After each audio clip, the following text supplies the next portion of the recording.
Welcome everybody. Day 21 of the Democrat shutdown. It's now 3 weeks since the Democrats have decided to close the entire federal government.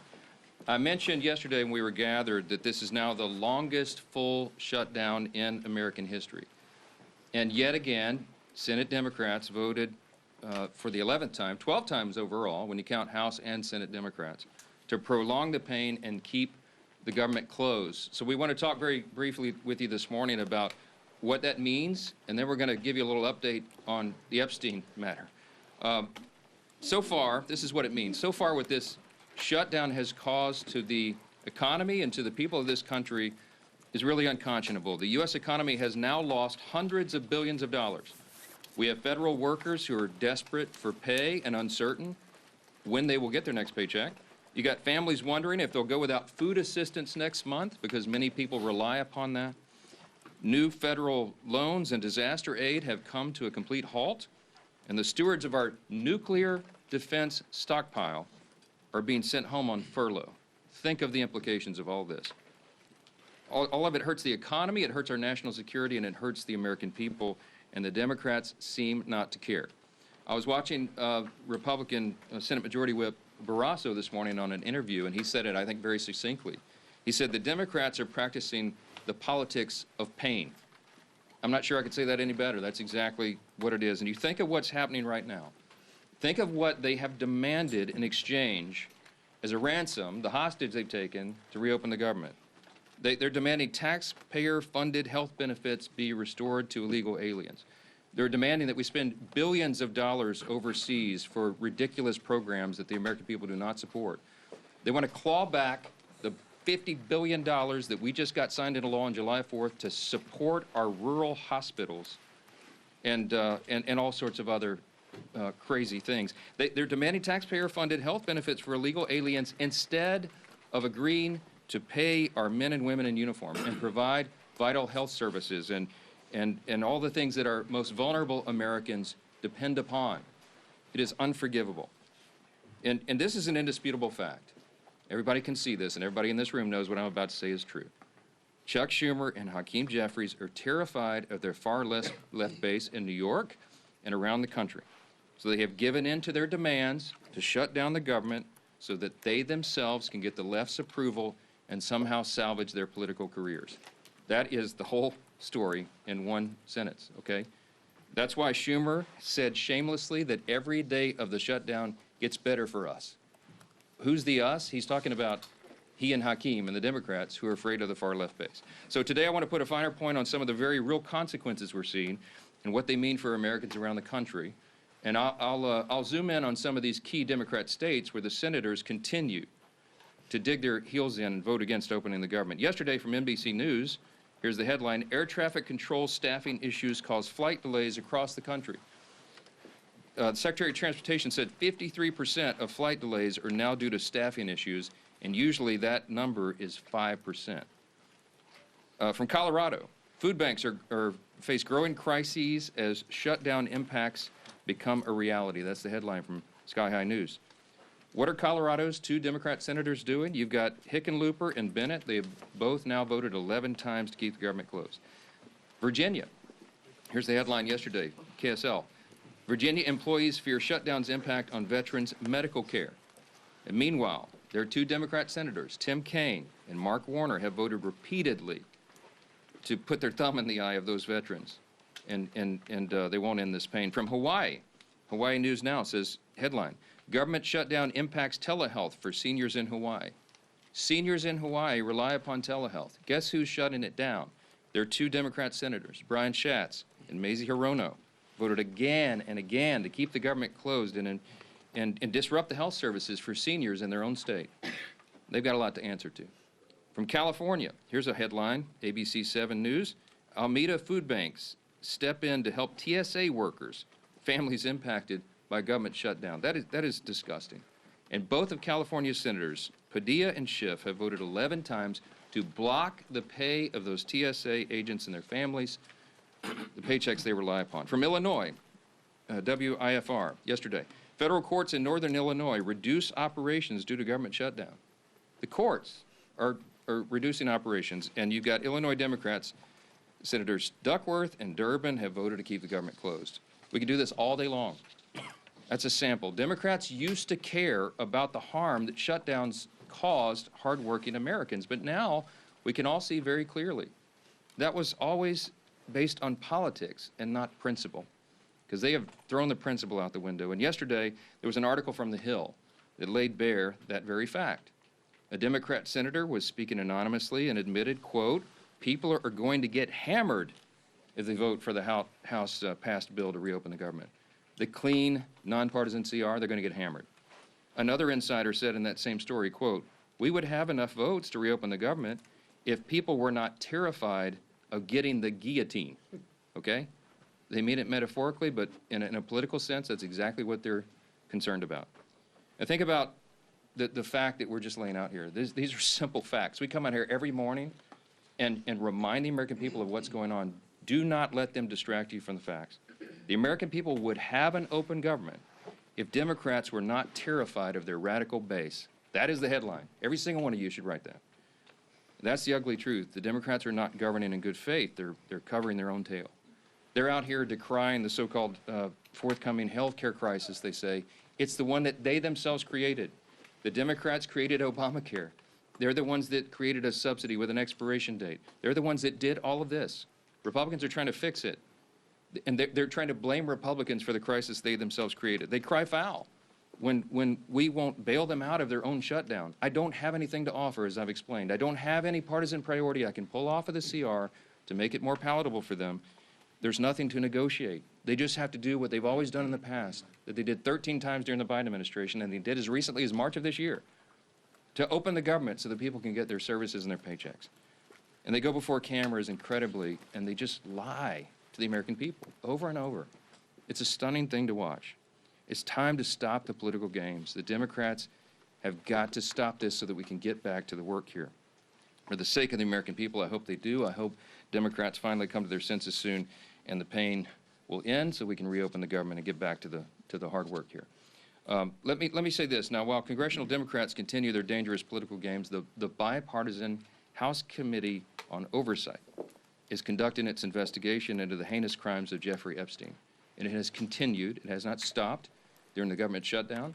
You have some of the, as I like to say, some of the toughest bulldogs in Congress on the Republican and Democrat side who are united in this cause for maximum transparency of the Epstein files. I'm for that. Chairman Comer is for that, the Oversight Committee chair. You'll hear from him in a moment. All these leadership team are, all the Republicans in the House are for maximum transparency and always have been. My good friend, Chairman James Comer, is going to give you an update on that shortly, but I just want to make a couple of key points very clearly before I bring him up here. Congressional Democrats are rudderless right now. I don't know how else to describe it. They don't have a message, they don't have a leader, they don't have any identifiable set of policy solutions for the problems facing the American people. Their party continues to hit all-time historic lows in poll after poll after poll, and many of you have reported on that. These are objective facts. They're utterly lost as a party, and everybody can see it. So what are they doing? They see a shiny object, and they latch onto it. Democrats did not say one word about the Epstein files for the entire Biden presidency. They had all the files in the Biden DOJ. They didn't say a word about it. 4 years, not a word. And suddenly now, they somehow convince themselves that the Epstein files will be damaging to President Trump and Republicans in some way that they've imagined. And so they feign outrage. Let me be very clear about this. I've met with some of the Epstein victims, some of these brave women who've come forward. They were here on Capitol Hill, as you all know. We heard their stories. It's gut-wrenching. It's disgusting what they've been made to go through, and they bravely came forward. We're working around the clock to ensure that justice is served, and also as part of the oversight to figure out why justice has been delayed for so long. All credible information we will ensure is released to the public, and we also, at the same time, are fulfilling our responsibility to protect the innocent victims. By the witnesses' own testimony, these ladies who've come forward, they estimate there may be as many as 1,000 young women who were subjected to these heinous crimes. And many of them have chosen not to come forward and show their faces and reveal their names because it would compound the harm that they've already suffered. And so we want to protect those people. That's the sum total of all of this. That's our responsibility. And short of that, we want maximum transparency, and that is exactly what the American people are getting right now. That oversight investigation, they're working around the clock, and here's what the latest update, if you're not keeping track. They have now subpoenaed and released 43,000 pages of documents. They have subpoenaed and released DOJ and Epstein estate documents, with more to come.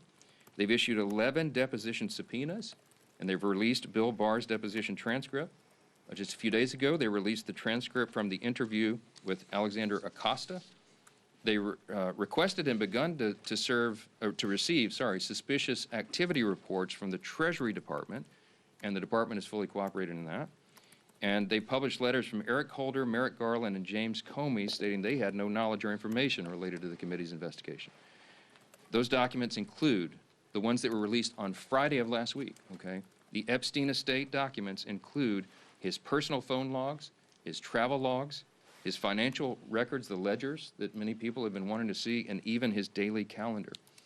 The investigation and continued document release is ongoing even as we speak. And let me say this clearly as well. The Bipartisan House Oversight Committee is already accomplishing what the discharge petition, that gambit, sought, and much more.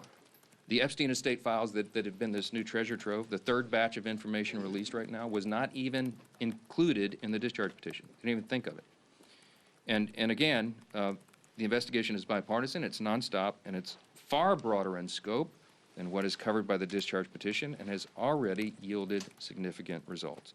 Unfortunately, some Democrats, and sadly even a couple of Republicans, have tried to make this a political issue.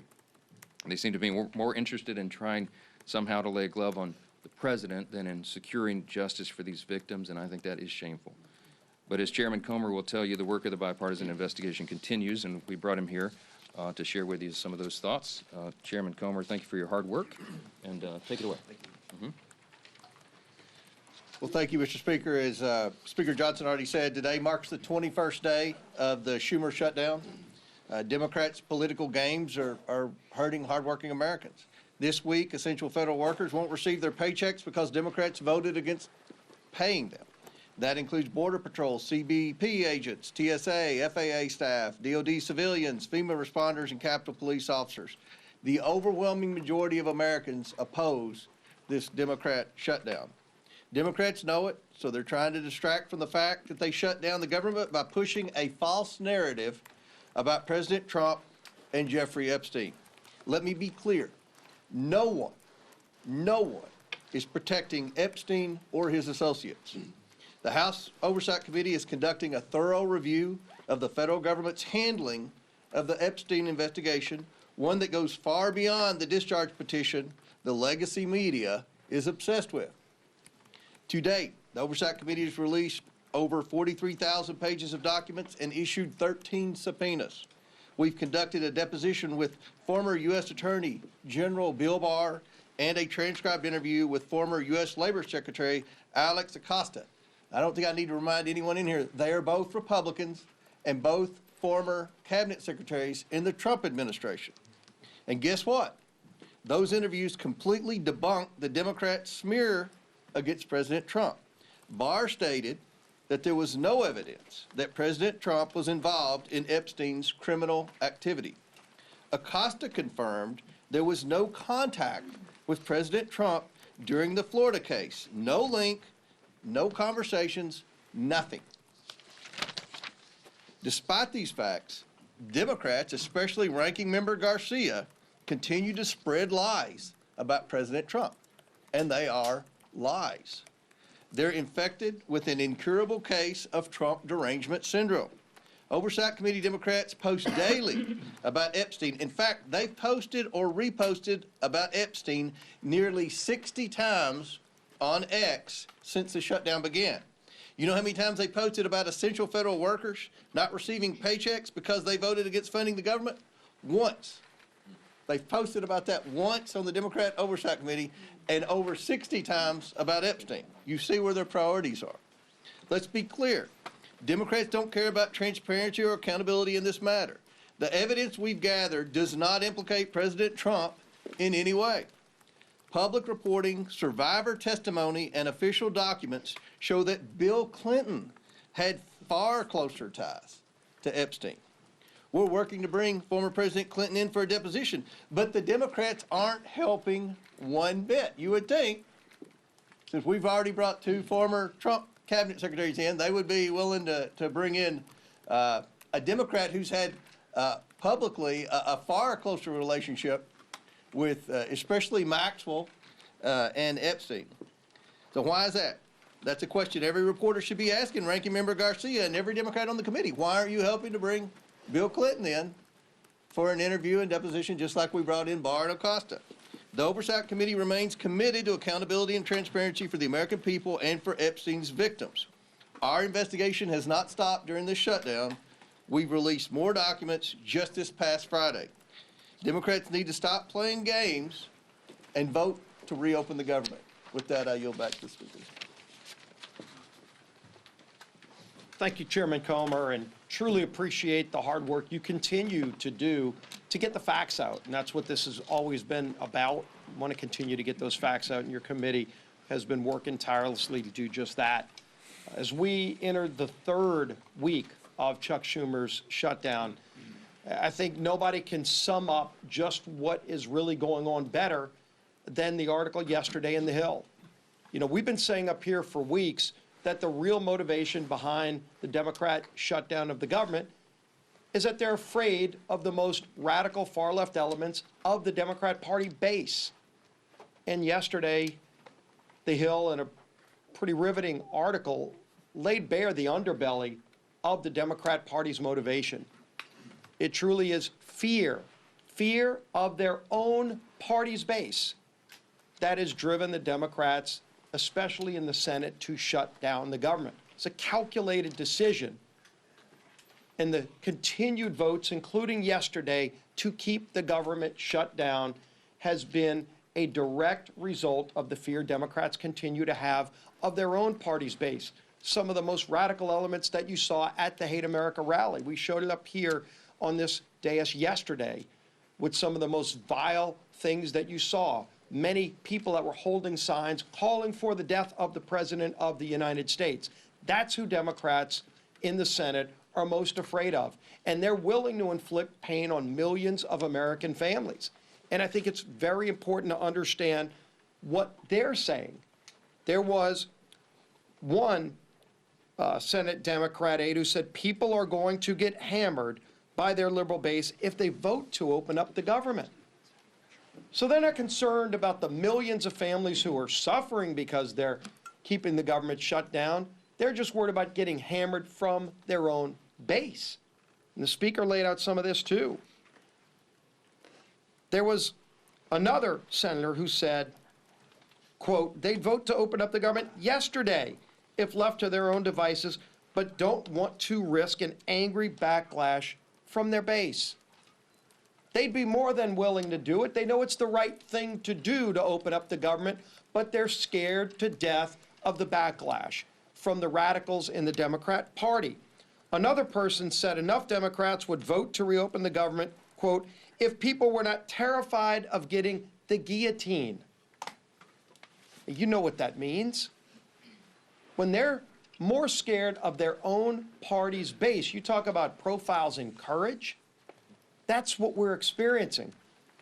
And maybe the worst was this, because the Speaker's gone over and over with some of the different states and the pain it's causing, not just here in Washington, but all around the country.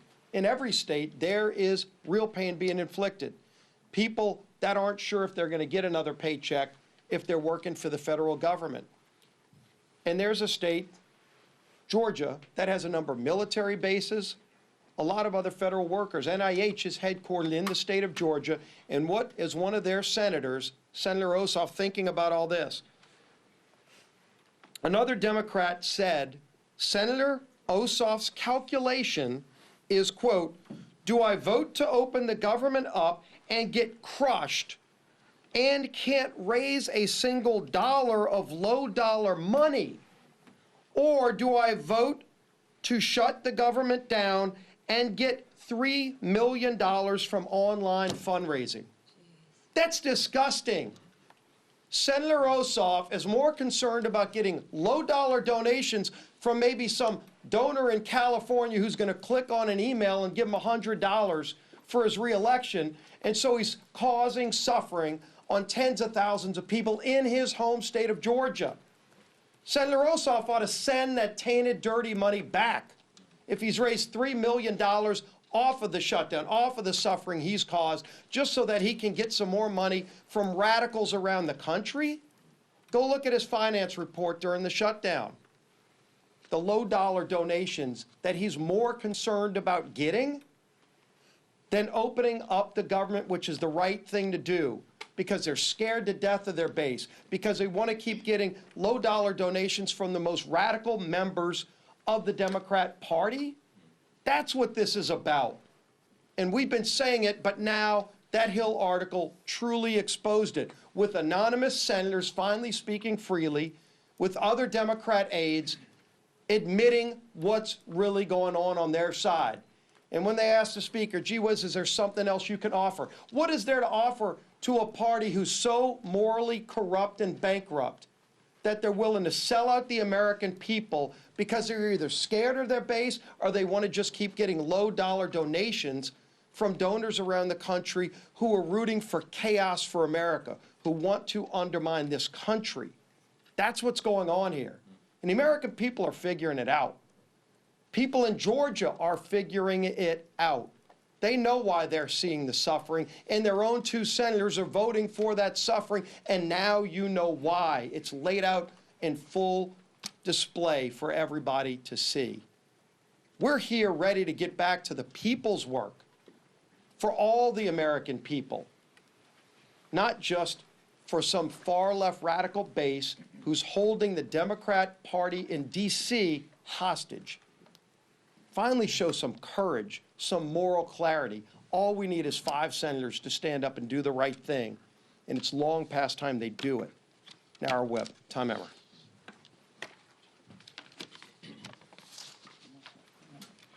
Welcome to day 21 of the Democrats' shutdown, where Democrats have now voted 12 times against funding our government. Why is that? I'm going to read the same quotes from those anonymous Democrats. People are going to get hammered if they vote for the House-passed bill. A second person familiar with the political dynamics said centrist senators are fearful of breaking with leaders while party activists are planning the anti-Trump rallies. Another one, we would have enough votes to reopen the government if people were not terrified, as Steve and both Mike have pointed out, of getting the guillotine. Another Democrat strategist said the main driver is fundraising, which Steve just went over. Do I vote to open the government up and get crushed and can't raise a single dollar of low-dollar money? I mean, it's amazing, Steve. This is what it's all about. And this is what everybody in this room should be reporting every single day. They should be held accountable for this type of behavior, because it is having serious consequences all across the country. Real Americans are getting hurt while these political elites in the defunct Democrat Party are playing political games. Border Patrol agents are being forced to go without mission-critical funding. Low-income families, nutrition assistance benefits like SNAP and WIC are being jeopardized, all so these Democrats can appease their radical pro-terrorist wing. That is what they are.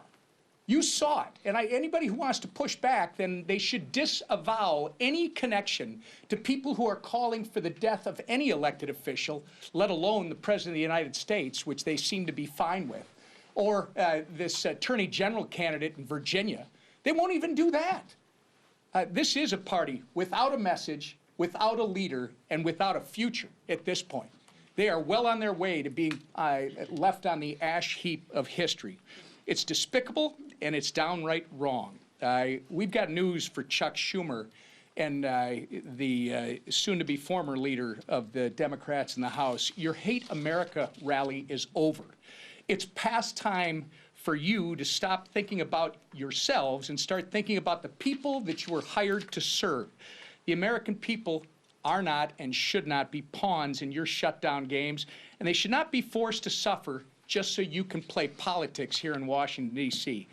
put an end to this madness, pass our clean CR, and let's reopen this government immediately. Our conference chair. Thank you. Well, good morning, everybody, and thank you, Mr. Comer, for being here. Again, don't let the facts get in the way of a good story, right? Our side, a lot of facts. The other side, more headlines than anything, right? Press the other side on the facts, because the facts speak for themselves, no different than Chairman Comer laid out with all the work that he's doing, and transparency, right? It's been 1 month since House Republicans passed a bill to keep your government open. And how did Democrats celebrate? Well, they partied with communists and socialists who hate America, right? While Democrats were marching with their radical mobs, Republicans were actually meeting with Americans, listening, helping, and working. Let me give you a few examples. Congressman Ciscomani visited a food bank helping families with food insecurity.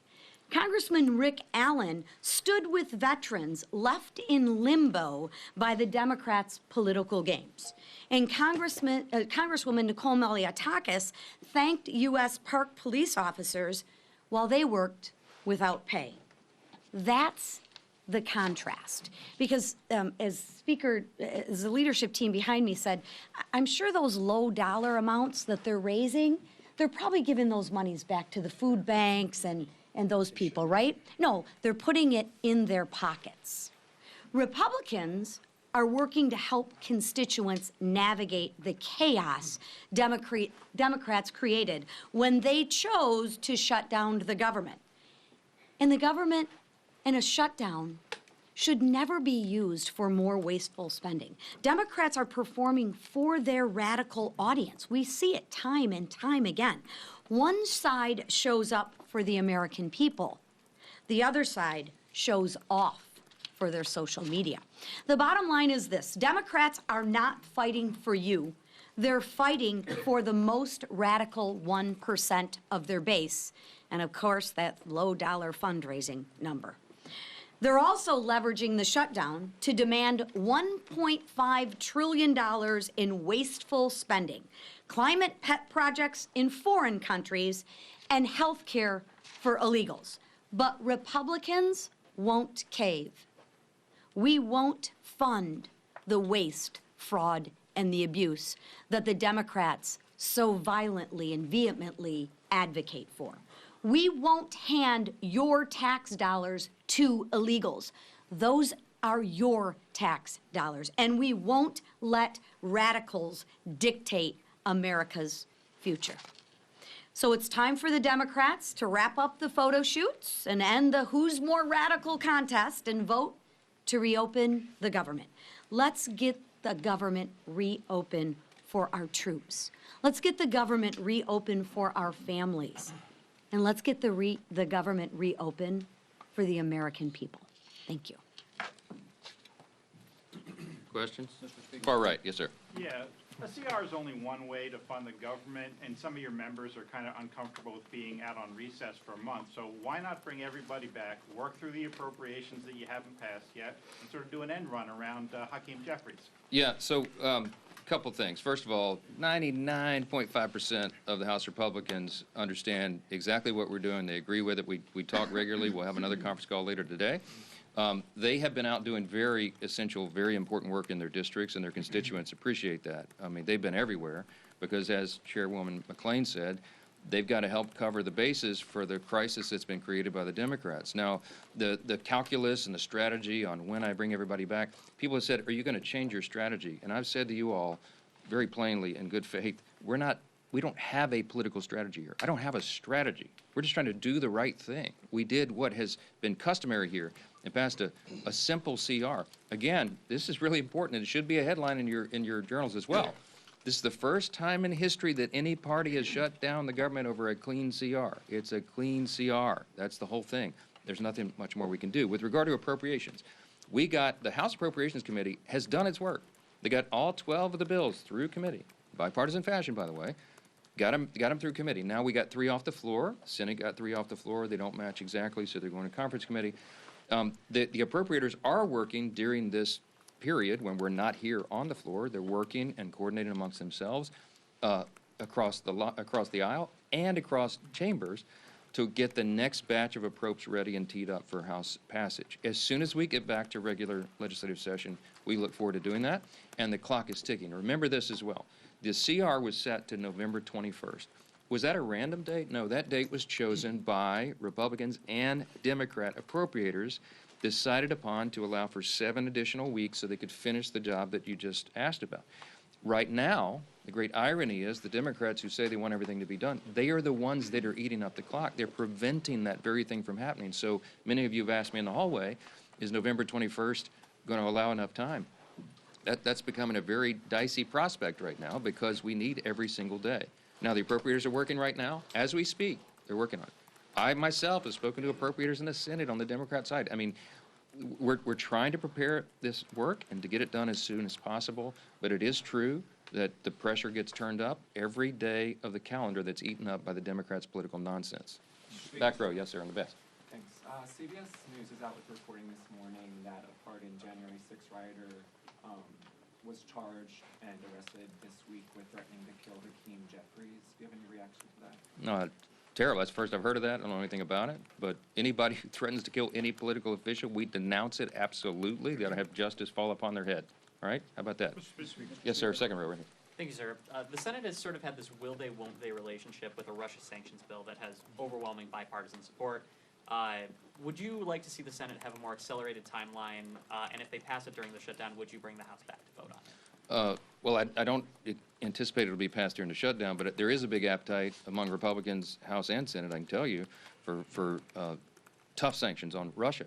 The president, as you know, you can take him at his own word, he's lost his patience with Putin. He's not a good faith operator. Obviously, he's the aggressor in an unjust war, and it needs to end. The president's using every leverage point he has to bring that a resolution, bring an end to that war that's killed so many people and cost so much money, and it's just been a terrible thing. Everybody on the world stage, I talked to my colleagues, my counterparts, the speakers of the various parliaments of the other free countries, the G7 and others, and everybody's unified on this. Everybody wants this to end. President Trump's the only strong enough figure on the world stage who has a chance of doing that. And you know he's bent over backwards to make it happen. Now, what we need right now is we need good faith on the part of Russia and Ukraine, that they would come to the table to work on a diplomatic solution to bring this to an end. The president's trying to force that in every way he can. The Republicans in Congress are ready to provide support for that and any leverage that we can, including sanctions, we're open to, and we'll see how that develops. For sure. Mr. Speaker, getting back to the threat to Hakeem Jeffries, this is one of a number of individuals that were pardoned as a result of January 6th who have been rearrested on various charges. Did President Trump make a mistake by just offering up a blanket pardon for every single person that was convicted as a result of January 6th? I don't know any of the details of this at all. I don't know who's been alleged to have been involved in this. I will say that anybody who threatens political violence against elected officials or anyone else should be have the full weight and measure of the Department of Justice on their head. I trust that will happen. I hope it will. We are intellectually consistent about that, obviously. I will tell you this. The violence on the left is far more prevalent than the violence on the right. Don't make me go through the list. You all know it. All of these the assassination culture that's been advanced now, this is the left in almost every case that is advancing this and not the right. So let's not make it a partisan issue. You don't want me to go there. We're just going to say anybody, any deranged individual, this has to stop. And the rhetoric that you saw on display on Saturday, we highlighted yesterday, it plays into this, okay? There are people that get triggered. There are deranged people in society when they hear elected officials participating in a rally that was paid for by Soros and sponsored by communists with signs and placards and mantras that were repeated that we should bring death to, fascist politicians. What they mean is they call every Republican a fascist now.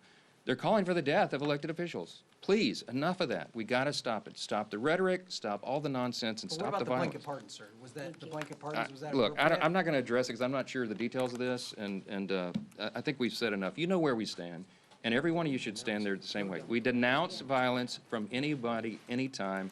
Those people should be arrested and tried. Mr. Thanks. Speaker, should the president have